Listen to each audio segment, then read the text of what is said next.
Hello बच्चों।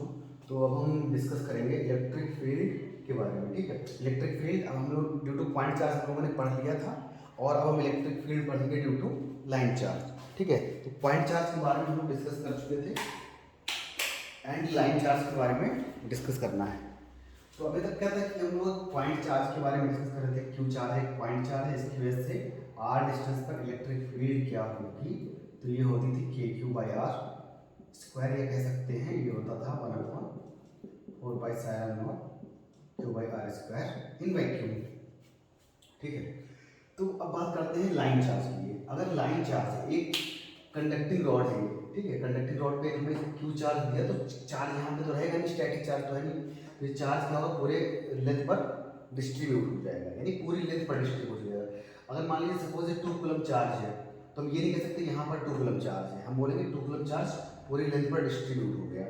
ठीक है, तो इसके लिए हम निकालते हैं lambda. Lambda is linear charge density, linear charge density. ये क्या होता है? Charge per unit length, Q by L. जो चार्ज हमने दिया इस रॉड पर वो पूरे लेंथ पर डिस्ट्रीब्यूट हो गया। तो लैम्डा एक्चुअल में क्या दिखा रहा है कि हर एक पॉइंट पे कितना चार्ज है।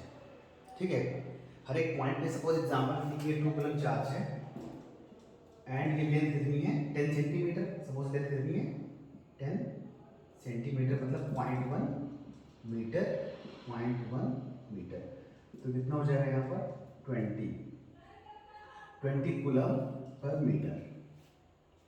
ठीक है, तो ये 20 कूलम पर मीटर, नहीं अगर ये 1 मीटर की रॉड होती तो उसमें कितना चार्ज होता 20 कूलम होता। ठीक है, तो हर एक छोटे छोटे पॉइंट पे चार्ज निकाल देगा, या पर मीटर पर यूनिट लेंथ पे चार्ज निकालेगा। तो उसको पर सेंटीमीटर में भी कर सकते हैं, बट जो यूनिट है वो हम इनके ऐसा ही नहीं रखते हैं, तो पर मीटर के अकॉर्डिंग हमने यहाँ पे किया है, क्योंकि यहाँ पे मीटर में रखना होगा। ठीक है, तो हर एक मीटर में कितना चार्ज है 20 कूलम। सपोज ये रॉड 2 मीटर लंबी होती, तो 1 मीटर में कितना आ रहा है 20 कूलम, तो 2 मीटर में कितना आएगा इसका डबल 40 कूलम। ठीक है, तो ऐसे डिसाइड होता है चार्ज। तो हर एक पॉइंट पे हर यूनिट लेंथ पे कितना चार्ज है वो लैम्डा डिसाइड करता है। ठीक है, तो इसके बाद फिर अब हम बात करते हैं कि इससे हम फिर कैसे इलेक्ट्रिक फील्ड निकालेंगे। सपोज हमें अब इस कंडक्टिंग रॉड से इस पे चार्ज क्यों गिवन है, आर डिस्टेंस पे हमें इलेक्ट्रिक फील्ड चाहिए। सपोज ये आप कहीं भी ले सकते हैं, आर डिस्टेंस 10 सेंटीमीटर 20 सेंटीमीटर जितना लेना चाहें, तो मैंने आर सेंटीमीटर या आर मीटर लिया डिस्टेंस, और यहाँ पे चाहिए हमें इलेक्ट्रिक फील्ड। ठीक है, तो क्या करेंगे फिर, हमने बोला था कि जो अदर स्टेप्स होते हैं उनके लिए हम गॉस थ्योरम अप्लाई करेंगे यहाँ पर। तो गॉस थ्योरम अप्लाई करने के लिए फॉर्मूला क्या था गॉस थ्योरम का,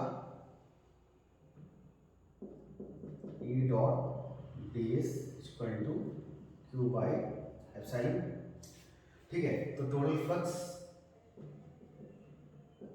flux passing through any close surface area around the rod equal to Q upon epsilon naught. ठीक है, तो इससे जितना फ्लक्स पास हो रहा होगा, तो किस सरफेस, क्लोज सरफेस इंटीग्रल लिखा हुआ है, इसका मतलब क्या होगा क्लोज सरफेस इंटीग्रल, यानी सरफेस तो होना चाहिए पर वो क्लोज होना चाहिए चारों तरफ से।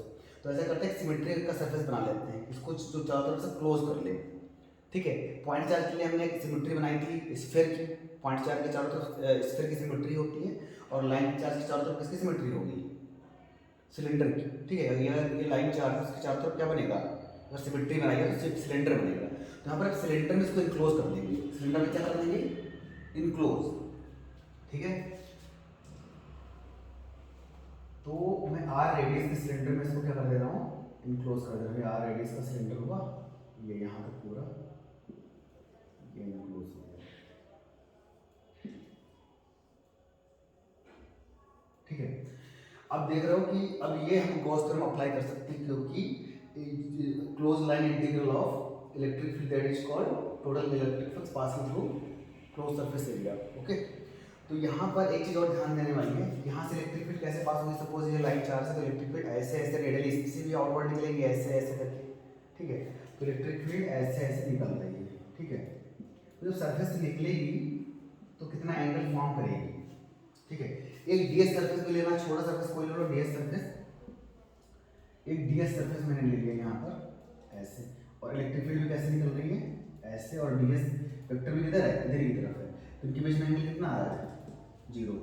ठीक है, इस इलेक्ट्रिक फील्ड और ds के बीच में कितना एंगल है, ये ds है हमारा एरिया, तो ds किधर होगा, ठीक है, बाहर की तरफ है ds वेक्टर। इसको ऐसा समझते हैं जैसे ये एक सिलेंडर है, तो इस पे एक ds एरिया ले लिया हमने, और इलेक्ट्रिक फील्ड यहाँ पे लाइन चार्ज रखा, तो इलेक्ट्रिक फील्ड ऐसे निकलेगी परपेंडिकुलर ऐसे, तो इस ds के परपेंडिकुलर निकल रही है। ठीक है, पर जो एरिया वेक्टर है वो ds के परपेंडिकुलर ही होता है।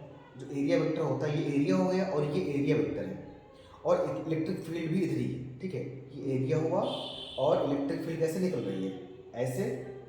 ठीक है, ऐसे इलेक्ट्रिक फील्ड निकल रही है, और एरिया के परपेंडिकुलर होता है एरिया वेक्टर।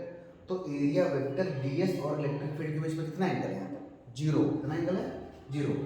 तो अब फिर एक फॉर्मूला अप्लाई कर देंगे यहाँ पर, ई डॉट ds कितना हो जाएगा, ई इंटू ds। ई बाहर निकल आएगा बिकॉज इलेक्ट्रिक फील्ड जितनी यहाँ पर होगी उतनी यहाँ पर भी होगी, उतनी यहाँ पर भी, चारों तरफ इलेक्ट्रिक फील्ड सेम रहेगी। जैसे इलेक्ट्रिक फील्ड लाइन चार्ज के यहाँ भी 10 न्यूटन पर कूलम है, यहाँ पर भी 10 न्यूटन पर कूलम, यहाँ पर भी, क्योंकि सिमेट्री दिख रही है, इससे सिमेट्री दिख रहा है डिस्टेंस। तो जितनी इलेक्ट्रिक फील्ड यहाँ पर होगी उतनी यहाँ पर होगी, उतनी यहाँ पर। इसलिए मैंने बोला था जो कांस्टेंट टर्म होता है उसका इंटीग्रेशन नहीं होता, उसको बाहर कर लेते हैं। तो ई को हमने बाहर कर लिया और ds का इंटीग्रेशन होगा। तो ds, अभी तो ds ओपन है, इसको जब पूरा क्लोज करेंगे तो ये कितना टोटल एरिया आ रहा है। जब ds कई सारे इसमें ds होंगे जो इंटीग्रेट होते होते क्या बन जाएगा, तो हम पढ़ेंगे curve surface area of cylinder. तो curve surface area of cylinder कितना होता है, कह सकते हैं curve surface area of cylinder कितना होता है, पाई आर स्क्वायर h होता है ना। तो r रेडियस और h हाइट, तो यहाँ पे हाइट h तो है नहीं, यहाँ पर हमने क्या लिया है, लेंथ l लेंगे, तो यहाँ पर क्या पुट करेंगे, l पुट कर देंगे। ठीक है, क्या पुट कर देंगे, और ये तो lambda square Q by l था। तो जो ये क्या लिखा हुआ, curve surface area, curve surface area of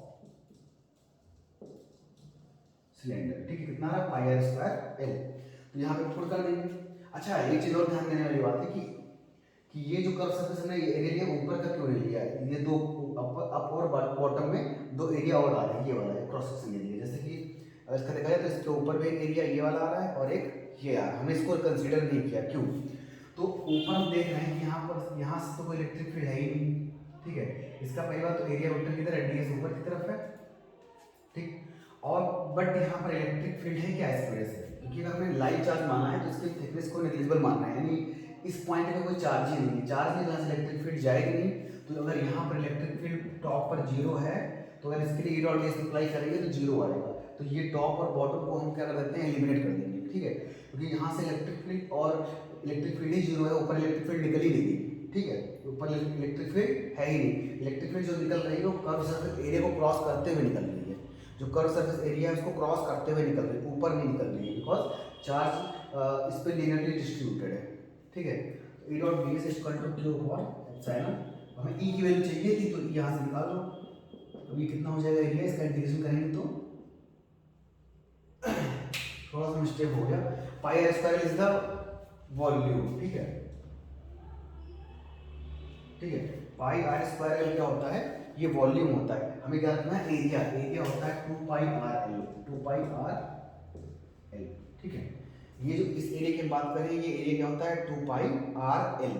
ठीक है, 2 पाई आर एल होता है यहाँ पर, यानी कि पाई आर का इंटीग्रेशन कर सकते हो कि इसका जो 2 पाई आर सर्कमफेरेंस है, इसको इंटीग्रेट करेंगे तो कितना आएगा, 2 पाई आर एल। ये कर्व सरफेस एरिया है, वॉल्यूम कभी रखते नहीं, वो मिस्टेकली वहाँ पे मैंने रख दिया था वॉल्यूम, बिकॉज वॉल्यूम तो रखा जाता ही नहीं है। ये हमारा क्या है, curve surface area of cylinder. तो ये हो जाएगा 2 pi R L square to Q upon epsilon. तो इलेक्ट्रिक फील्ड कितनी आ जाएगी यहाँ पर, Q upon 2 pi R L, और क्यू बाई एल को हमने क्या लिखा था, लैम्डा वहाँ पे। तो ये हो जाएगा lambda upon 2 pi epsilon r. ठीक है, तो इलेक्ट्रिक फील्ड कैसे वेरी कर रही है, E proportional to 1 by r. Point charge में क्या होता था, E proportional to 1 by r square, inverse square law. ठीक है, और लाइन चार्ज में कितना आ रहा है, E proportional to 1 by r, क्या आ रहा है, 1 बाई आर। तो यहाँ पे इलेक्ट्रिक फील्ड धीरे धीरे कम हो रही है, ठीक है, वहाँ पर बहुत तेज़ी से कम हो रही थी, 0.4 में दूर जाने पर इलेक्ट्रिक फील्ड बहुत तेज़ी से रैपिडली कम हो रही थी और यहाँ पर स्लोली कम होगी। तो इसका जो ग्राफ बनेगा वो ऐसे बनेगा, और आर का थोड़ा सा स्टीपर ऐसे करके, ठीक है। तो आर बढ़ाने पर आर हम दूर जाएंगे, जितना दूर जाते जाएंगे उतना इलेक्ट्रिक फील्ड कम होगी, पर रैपिडली कम नहीं होगी, जैसे कि वहाँ पे कम होती थी 0.4 की वजह से, ठीक है। तो ये इसका डेरिवेशन हो गया आपका।